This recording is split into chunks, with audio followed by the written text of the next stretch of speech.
Part 1. Course information. First, you have some time to look at questions 1 to 5.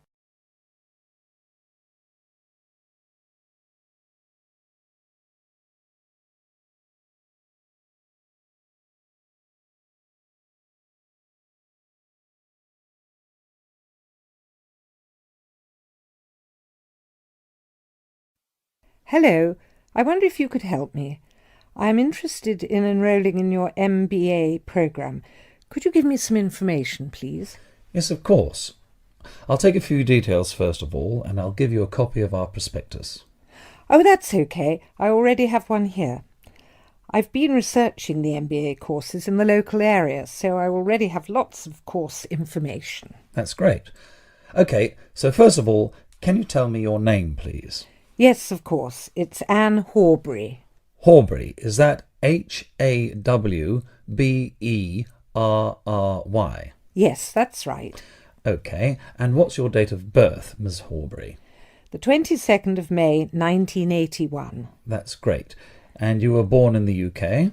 Yes, I was. All right, can you give me some contact details, please? Sure.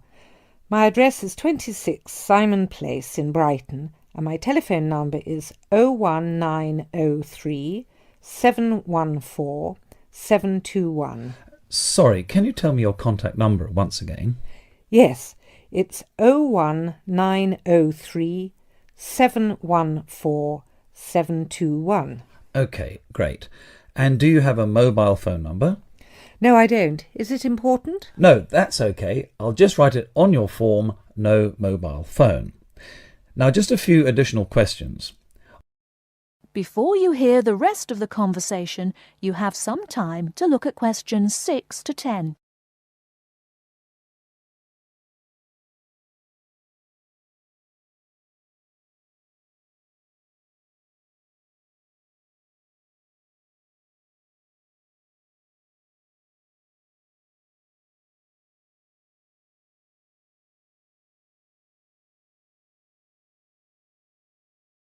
Now listen and answer questions 6 to 10. Are you working or studying anywhere else at the moment? Yes, I'm working for Lloyd Enterprise in the city as a secretary, and I'm also attending a computer course part-time in the evenings. Great. So can you give me some details about your educational background? We need to make sure that your qualifications match the entry requirements. Yes. I completed a business degree a year ago. I've been working since my graduation, but the job market is very competitive these days, so I'd like to do some postgraduate study now. Okay, that sounds fine. Your degree is relevant, and it's good that you have some work experience too. I do need to warn you, though, that our MBA program is extremely popular and gets full quickly. So would you be interested in applying for any alternative courses if your application is not successful this time? Well, my first choice would, of course, be the MBA, but yes, I've had a good look through your prospectus, and I would also be interested in the International Marketing course. That's great. It's always a good idea to keep your options open just in case. Finally, can you tell me where you learned about our courses here? Actually, my cousin studied the MBA course 2 years ago, and she recommended it to me. Okay, well, thank you for coming in today. I will pass your details on to our admissions department. They should contact you this week with a formal application form, and they usually invite MBA candidates to come in for an interview. Okay, well, thanks for your time. No problem. Good luck with your application. That is the end of Part 1. You now have half a minute to check your answers.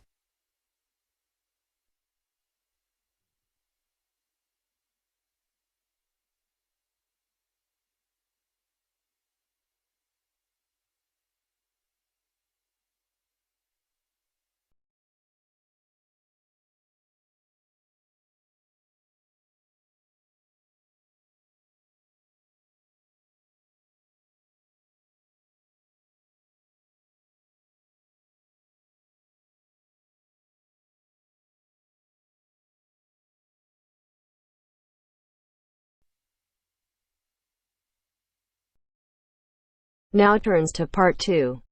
You are going to hear a talk about making the most of graduate school. First, you have some time to look at questions 11 to 16.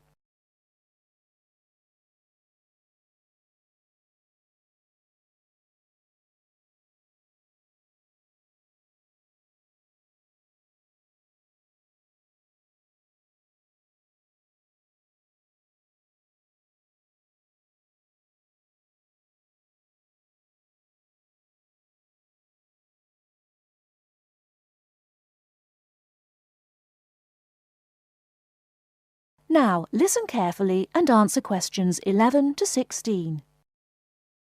Entrance to the graduate school. My job now is to give you the graduate school survival guide and make some concise suggestions for getting the most out of your relationship with our research supervisor, getting the most out of what you read, and making continual progress with your research. First, your relationship with your supervisor. This is fundamental. Meet regularly.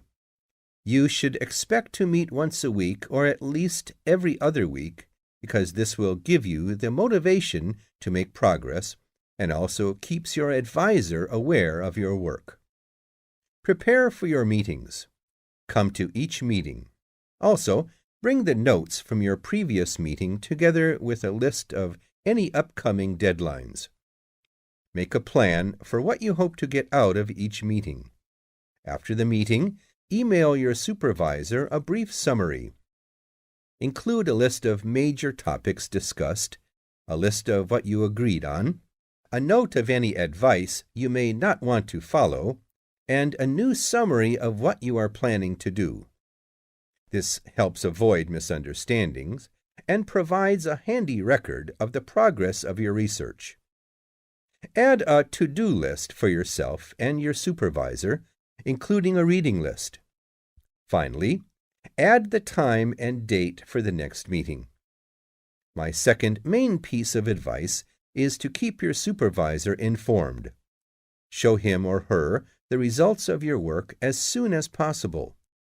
This helps your supervisor understand your research and identify any potential points of conflict early in the process.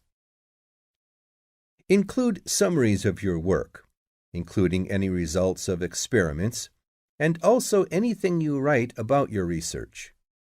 Thirdly, communicate clearly. If you disagree with your advisor, state your objections and concerns clearly and calmly.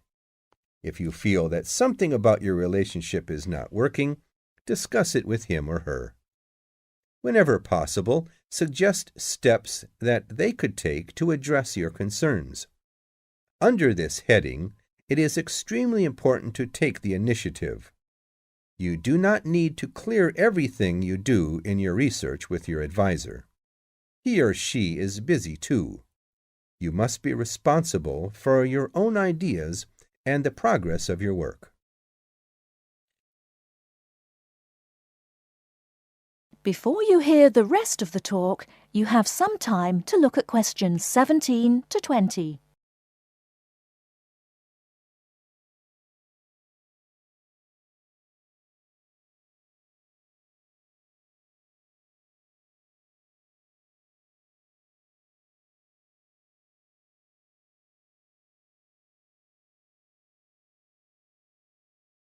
Now listen and answer questions 17 to 20. The second section of my talk is about getting the most out of what you read. The first principle here is to be organized. Keep an electronic bibliography with notes and pointers to the paper files. Keep and file all the papers you have read. Point 2. Be efficient. Only read what you need to. Start by reading only the conclusion, scanning figures and tables, and looking at their references.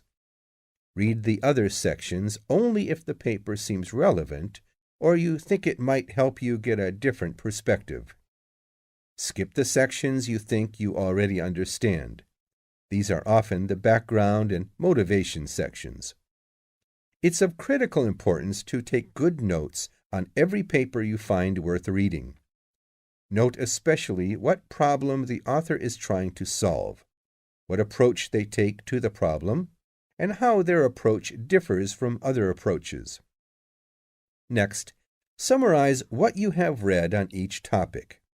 After you have read several papers on the same topic, note the key problems, the various formulations of the problem under consideration, the relationship between the various approaches and the alternative approaches you come across. Let me add one point you might not have already thought of. Read PhD theses. Even though they are long, they can be very helpful for quickly learning about what has been done in your field of interest. Focus particularly on the background sections and method sections. Don't forget to read your advisor's thesis. This will give you an idea of what he or she expects from you. The third section of my talk is about making continual progress with your research. Keep a journal of your ideas. Write down every issue you are thinking about, even if you think it is stupid. This will help you keep track of your progress and keep you from going round in circles. That is the end of part 2. You now have half a minute to check your answers.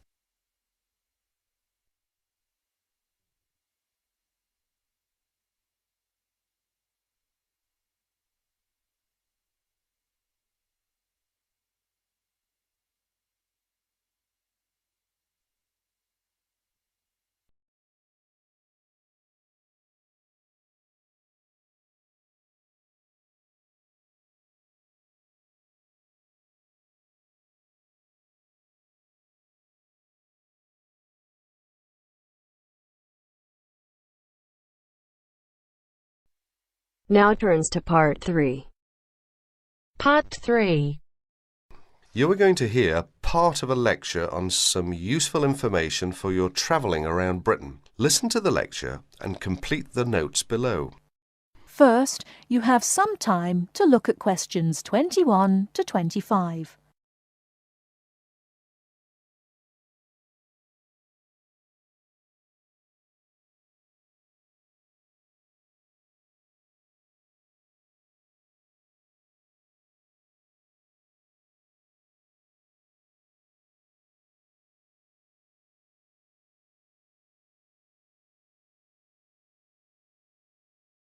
Now, listen carefully and answer questions 21 to 25. Good afternoon and welcome to the session on Britain. This afternoon, I would like to provide some useful information for you about travelling around Britain. Britain has over 700 tourist information centres. You will find them at major ports, airports, stations, historic landmarks and towns, and holiday centres. So just look out for this sign that says Tourist Information. The staff will be able to answer your holiday queries, as well as provide essential maps, guides and brochures. Tourist information centres at major ports and airports in London and addresses of British Tourist Authority European offices are all listed on the Tourist Information Centres. Now, let's talk about the telephone in Britain. You know, Britain is well supplied with public telephones. Street kiosks take lop coins. In city centres, mainline railway stations, airports and central London underground stations, payphones and card phones are in operation. For the latter, small plastic phone cards are used, and these come in 10, 20, 40, 100 and 200 units and can be bought at post offices, news kiosks, station bars and shops where the green and white card phone sign is displayed. Before you hear the rest of the talk, you have some time to look at questions 26 to 30.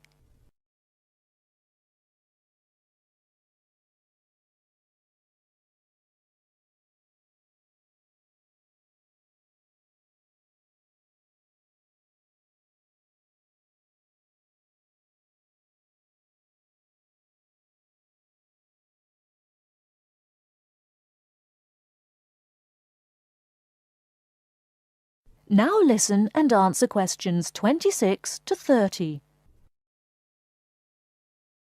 When using the different public telephone systems, make sure you read the dialing instructions carefully. Now let's see the banks in Britain. There are 24-hour banks at London's two main airports. One is Heathrow and the other is Gatwick. Otherwise, banks are normally open from 9:30 to 3:30, Monday to Friday. Barclays Bank and National Westminster Bank offer a Saturday morning service at some of their branches. National Gyrobanks has 42 bureaux de change located in post offices throughout the country in main tourist areas. Opening hours are 9 to 5:30 weekdays, 9 to 12:30 Saturday mornings. One exception to this is the Trafalgar Square office, whose opening hours are 8 to 8 weekdays and Saturdays, and 10 to 5 on Sundays. The bureau de change services are available to overseas visitors. Visitors can change their money there. You can also change money at bureau de change, large hotels, department stores and travel agents. Be sure to check in advance the rate of exchange and the commission charged, as these vary considerably. Wherever possible, you are advised to use the bank or bureau de change, which conforms to the BTA Code of Conduct. In most cases, this is indicated by display of the code. That is the end of part 3. You now have half a minute to check your answers.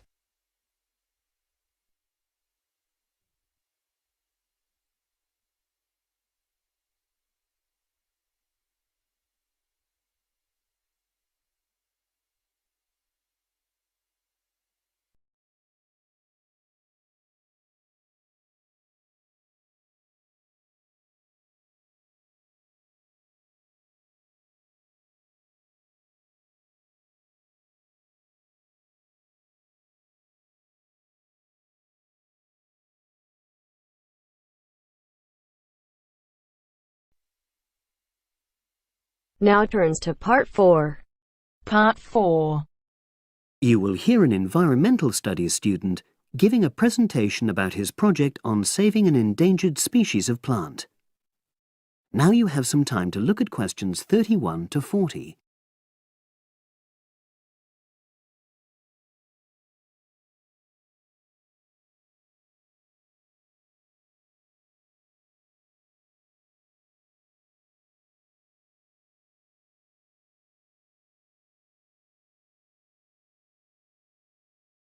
Now listen and answer questions 31 to 40. For my presentation, I'm going to summarise what I've found out about efforts to save one plant species, the juniper bush. It once flourished in Britain and throughout the world's temperate zones, but over the last few decades has declined considerably. Before I go on to explain the steps being taken to save it in England, let me start by looking at some background information and why the juniper has been so important in cultural as well as ecological terms, historically and in the present day. Firstly, I want to emphasise the fact that juniper is a very ancient plant. It has been discovered that it was actually amongst the first species of plants to establish itself in Britain in the period following the most recent Ice Age. And, as I say, it has a much valued place in British culture. It was used widely as a fuel during the Middle Ages because when burnt, the smoke given off is all but invisible, and so any illicit activities involving fire could go on without being detected. For example, cooking game hunted illegally. It also has valuable medicinal properties. Particularly during large epidemics, oils were extracted from the juniper wood and sprayed in the air to try to prevent the spread of infection in hospital wards. And these days, perhaps its most well-known use is in cuisine, cooking, where its berries are a much valued ingredient, used to flavour a variety of meat dishes and also drinks. Turning now to ecological issues, juniper bushes play an important role in supporting other living things. If juniper bushes are wiped out, this would radically affect many different insect and also fungus species. We simply cannot afford to let this species die out.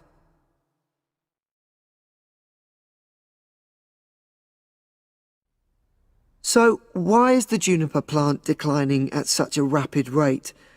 Well, a survey conducted in the north and west of Britain in 2004-5 showed that a major problem is the fact that in present-day populations, ratios between the sexes are unbalanced, and without a proper mix of male and female, bushes don't get pollinated. Also, the survey found that in a lot of these populations, the plants are the same age, so this means that bushes grow old and start to die at similar times, leading to swift extinction of whole populations. Now, the charity Plant Life is trying to do something to halt the decline in juniper species. It's currently trying out 2 new major salvage techniques, this time focusing on lowland regions of England.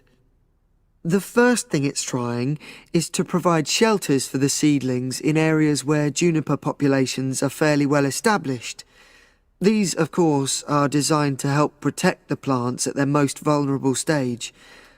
A further measure is that in areas where colonies have all but died out, numbers are being bolstered by the planting of cuttings which have been taken from healthy bushes elsewhere. Now, I hope I've given a clear picture of the problems facing this culturally and ecologically valuable plant, and of the measures being taken by Plant Life to tackle them. If anyone has any questions, I'd be happy. That is the end of part 4. You now have half a minute to check your answers.